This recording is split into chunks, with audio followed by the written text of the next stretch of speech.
বঙ্গোপসাগরে সৃষ্ট ঘূর্ণিঝড় রেমাল ইতিমধ্যে প্রবল আকার ধারণ করেছে। এটি মধ্যরাতে উপকূল অতিক্রম করতে পারে। ৮ থেকে ১২ ফুট জলোচ্ছ্বাস হওয়ার শঙ্কা রয়েছে। ইতিমধ্যে উপকূলের নিম্নাঞ্চল প্লাবিত হয়েছে। এই মুহূর্তে বেশ কয়েকটি এলাকা পানির মধ্যে রয়েছে। ৩ থেকে ৪ ফুট পানি সেখানে রয়েছে। সেখানকার মানুষদেরকে আশ্রয় কেন্দ্রমুখী করা হচ্ছে, আশ্রয় কেন্দ্রে নেওয়া হচ্ছে। পটুয়াখালীর উপকূলে এক যুবক নিহত হয়েছে। এই জোয়ারের তাণ্ডবে তাকে ভাসিয়ে নিয়ে যাওয়া হয়।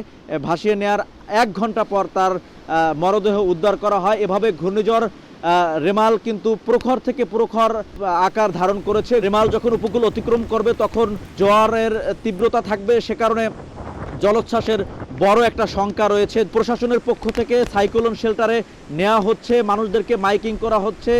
যারা যেতে চাচ্ছে না তাদেরকে জোর করে সাইক্লোন শেল্টারে নেওয়া হচ্ছে। যেহেতু ঘূর্ণিঝড়টি জলোচ্ছ্বাসে রূপ নেবে সেহেতু মানুষের প্রাণহানির শঙ্কা কিন্তু বেশি। সে কারণেই কিন্তু মানুষদেরকে আশ্রয় কেন্দ্রে নেয়ার জন্য প্রচেষ্টা চালানো হচ্ছে।